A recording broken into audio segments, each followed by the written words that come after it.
Start for IDBI mock interview. May I come in, sir? Yes, Sumit, please come.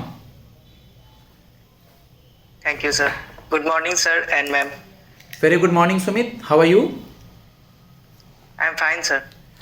Okay Sumit, जैसा कि application form आपका मेरे पास है, आप IDBI जूनियर असिस्टेंट मैनेजर का इंटरव्यू देने के लिए आए हैं। आपके एप्लीकेशन फॉर्म में ये लिखा हुआ है कि आप वेस्ट बंगाल से हैं। यस तो सर। सबसे पहले मुझे ये बता दीजिए कि आपका इंटरव्यू का सेंटर जो आपके एडमिट कार्ड पे है वो क्या है। मतलब आज सपोज कीजिए आपका फाइनल इंटरव्यू है, तो आज आप कहाँ इंटरव्यू देने आए हैं? सर शेक्सपियर सरोनी काली मंदिर शेक्सपियर सरोनी काली मंदिर near Sealdah and IDBI house. Good. कहाँ से हैं आप वेस्ट बंगाल में? सर रायगंज से हैं सर। अच्छा, रायगंज से हैं आप। उत्तर दिनाजपुर डिस्ट्रिक्ट। उत्तर दिनाजपुर डिस्ट्रिक्ट में कौन है अभी वेस्ट बंगाल का सीएम और गवर्नर कौन है? सर सीएम तो श्रीमती ममता बनर्जी है एंड गवर्नर AV आनंद बोस है सर। ठीक है सुमित, जैसा कि आपके एप्लीकेशन फॉर्म में लिखा हुआ है, अभी मैं आपका इंट्रोडक्शन भी पूछने जा रहा हूँ। आप इंग्लिश ऑनर्स के स्टूडेंट हैं। Yes sir. और आपका जो ये प्लेस है इस पे भी आप शेक्सपियर है इसके एड्रेस Yes, में। sir. तो आप मुझे Yes, sir. विलियम शेक्सपियर के बारे में कुछ बताएंगे बेटा? Sir William Shakespeare Jacobean and Elizabethan era के एक बहुत महान ख्याति वाले पोएट एंड प्लेराइट थे, जिन्होंने अपने जीवन काल में बहुत ही बड़े बड़े बुक्स लिखे हैं जो कि बहुत फेमस हुए हैं। जैसा कि मैं अगर नाम लूँ तो रोमियो एंड जूलियट, फिर मैकबेथ। सर अभी मेरे दो ही नाम याद आ रही है। ठीक है, ये दोनों नाम याद आ रहा है। इसमें इसकी स्टोरी क्या थी या इसके बारे में एक एक लाइन कुछ याद है क्या आपको सुमित? सर मैकबेथ एक राजा था शायद, सर अच्छे से तो नहीं याद है। दोनों के बारे में आप देख लीजिएगा, कोई इशू नहीं। मुझे अपना इंट्रोडक्शन दीजिए। Sir, my name is Sumit. First of all, thank you for giving me the opportunity, sir, to introduce myself in front of the panel. My name is Sumit Paul. I belong to West Bengal, the city named Raiganj, which is famous for its aromatic Tulai Panja rice. My family consists of 3 members: my mother, my father, and me. My father's name is Sujit Chandra Paul. He is right now in Maithan Steel as a sales officer. My mother's name is Mrs. Sudipta Paul. She is a homemaker. If I talk about my education qualification, I have done my schooling from Central Public School, Samastipur, and I have done my graduation as an English honors from BRB College, Samastipur. Apart from it, I have also participated in the Government of India skill drive named Pradhan Mantri Kaushal Vikas Yojana, in which I get the knowledge about customer dealing and retail segment. Okay. Apart from it, I have done प्रधानमंत्री कौशल विकास योजना का आपने नाम लिया। ठीक है, मैं प्रधानमंत्री कौशल विकास योजना पे आता हूँ। सबसे पहले आप मुझे ये बताइए कि आप अभी रायगंज में रह रहे हैं, लेकिन आपने अपनी स्कूलिंग और अपना कॉलेज समस्तीपुर बिहार से पूरा किया। ऐसा क्यों है सुमित? सर मेरा शुरू से ही वहीं से पढ़ाई हुआ है। Okay. बाद में मेरे नाना जी यहाँ रहते हैं, तो उन्होंने मुझे एक लैंड मतलब वो दिया, तो वहाँ पे मेरे घर बनाया। फिर मेरे फादर ने यहाँ पे काम शुरू किया एंड मतलब आपकी फैमिली बिहार से वहाँ शिफ्ट कर गई? हाँ सर। आपने अपना जो ये इंग्लिश ऑनर से कौन से ईयर में पूरा किया है जो यहाँ लिखा है एप्लीकेशन फॉर्म में? 2000 सर 2019 के एंड तक। 2019 के एंड तक, यानी कोविड के पहले? Yes sir. आप मुझे ये बता दीजिए, कोविड ने स्टूडेंट्स की पढ़ाई की एबिलिटी को कैसे इम्पैक्ट किया, और इससे आपके भी पढ़ाई, आपका भी जॉब लेना थोड़ा डिले हुआ होगा, ठीक है? Yes, तो sir. मुझे थोड़ा सा एक्सप्लेन कीजिए कि आपने 19 के बाद ग्रेजुएशन से अब तक आप क्या कर रहे थे, और कोविड से एज ए स्टूडेंट आपके ऊपर या और स्टूडेंट्स पे क्या इम्पैक्ट पड़ा? सर फर्स्ट ऑफ ऑल तो कोविड जिस समय आया था उस समय अचानक से एक ट्रांजिशन हमें देखने को मिला, जो ऑफलाइन पढ़ते पढ़ते अचानक से ऑनलाइन में ट्रांजिशन हमें देखने को मिला। एक बहुत बड़ा रिवॉल्यूशन मैं मानता हूँ, क्योंकि उससे पहले भी चलन में था, बट कोविड के आने से ये चलन ज़्यादा हो गया। बट इससे एक निगेटिव इम्पैक्ट भी पड़ा कि लोग बहुत ज़्यादा स्क्रीन टाइम बढ़ गया लोगों का, जिससे कि हेल्थ पे इफेक्ट आने लगा। लोग बाहर जाने से कतराने लगे, लोगों से मिलने से वो होने लगे, तो पढ़ाई में उतना मतलब कंसंट्रेट नहीं कर पाए, क्योंकि ग्रुप एक बहुत बड़ी चीज होती है कि ग्रुप में आप रह के कुछ सीख सकते हो, कुछ शेयर कर सकते हो, वो चीज मिसिंग हो गई थी। एंड जैसा कि आपने कहा कि सर जॉब में भी डिले हो गया, तो उस वजह से काफी लोग डिप्रेशन में भी थे। तो ठीक है, ऐसा ही रहा आपके सर नाम कुछ। का क्या मतलब है? Sir a good friend, Sumit.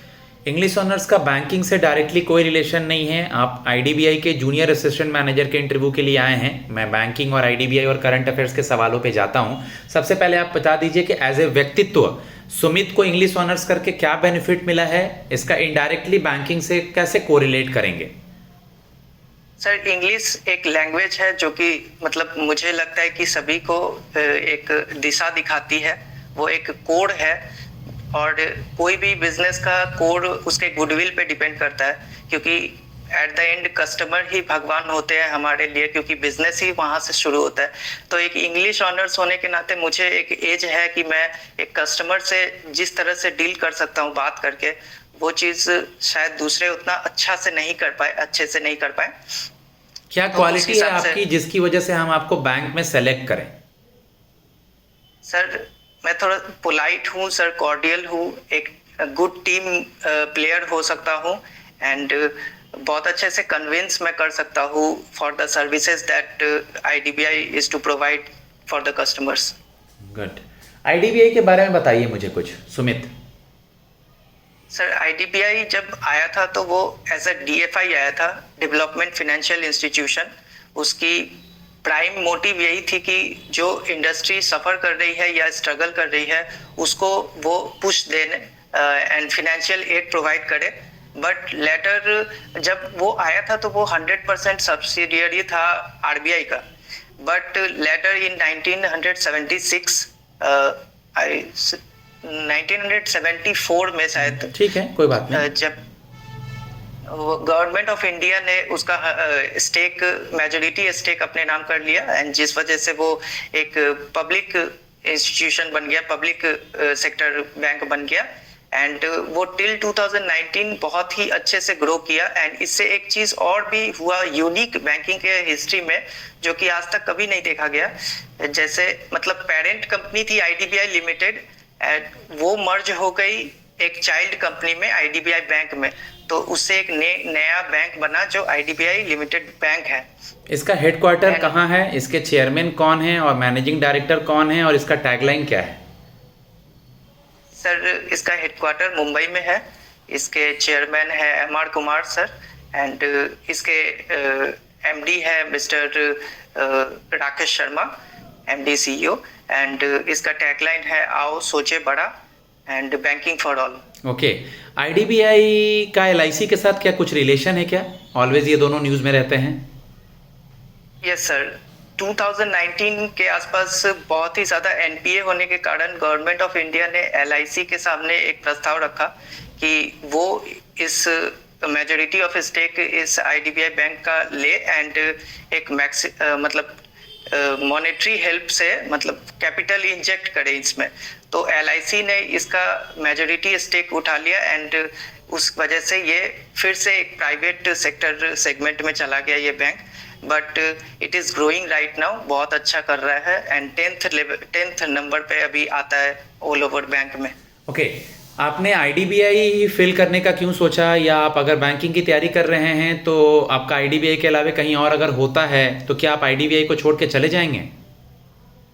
Sir as a aspirant हमें हमेशा मतलब थॉट में क्लियर होना चाहिए। वैसा ही मेरा भी थॉट है कि I am inspired for a banking sector, not for a public sector और अ प्राइवेट सेक्टर, ऐसा कुछ नहीं है। तो ये अपॉर्चुनिटी मेरे लिए बहुत बड़ी है, क्योंकि मैं काफ़ी लंबे समय से तैयारी करते आया हूँ।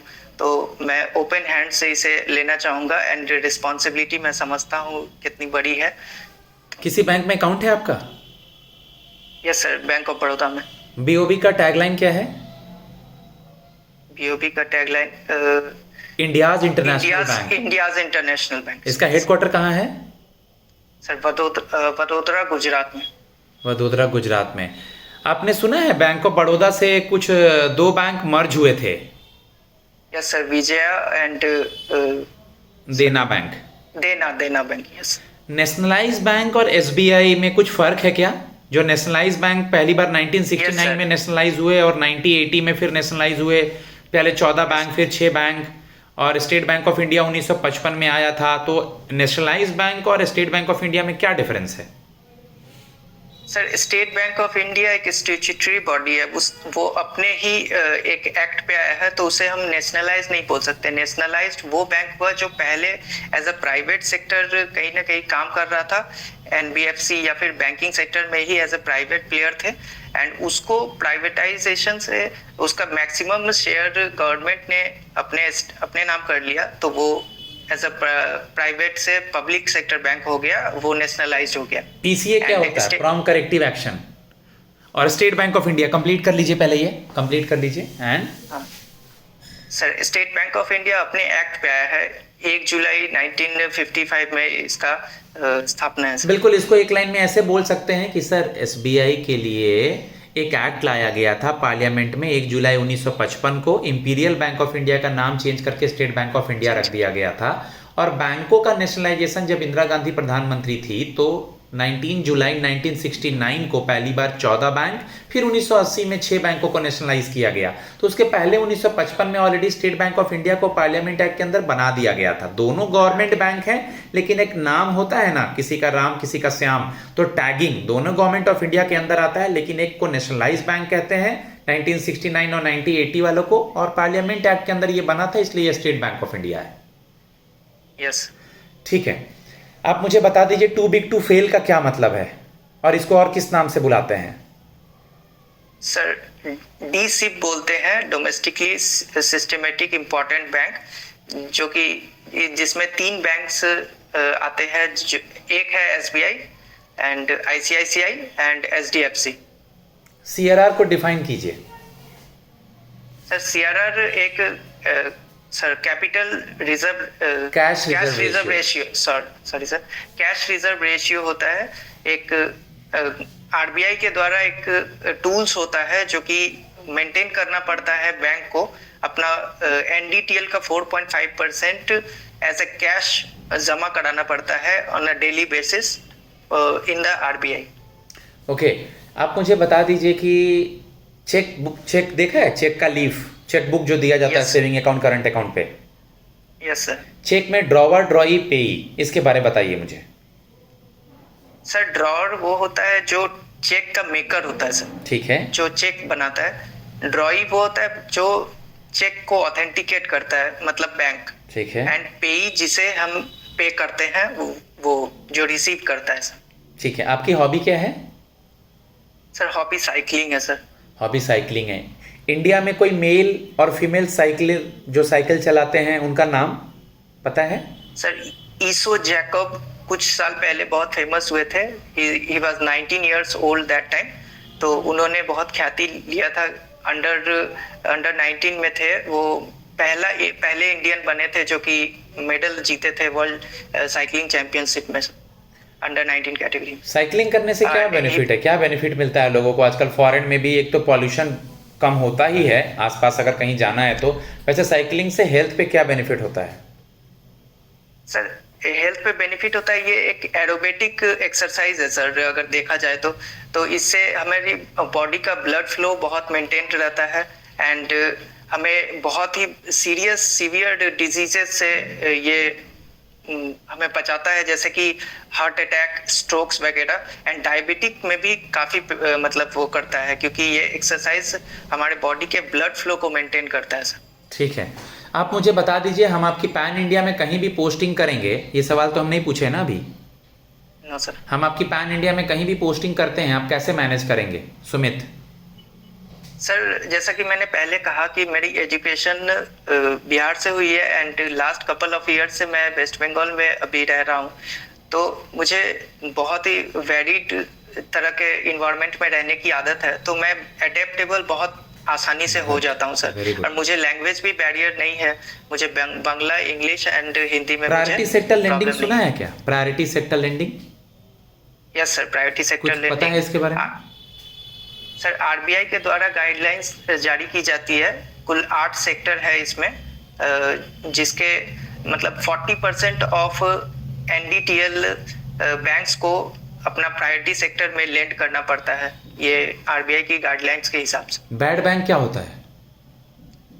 सर बैड बैंक एनपीए को जो एब्जॉर्ब करे एंड उसे मतलब रिड्यूस करने की कोशिश करे, वो बैड बैंक होती है।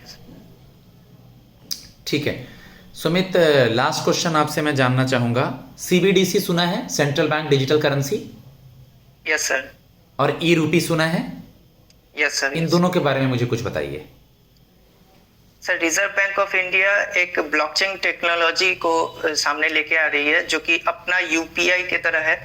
ये मतलब ऑनलाइन ट्रांजैक्शन के लिए यूज होगा, एज अ टोकनाइजेशन सिस्टम पे डिपेंड करता है कि हमें बैंक से जाके कुछ अमाउंट अपना रिजर्व करवाना पड़ेगा एंड उसको हम कहीं भी विदाउट पिन, शायद उतना अच्छे से नहीं पता है बट इतना मतलब सुने हैं सर।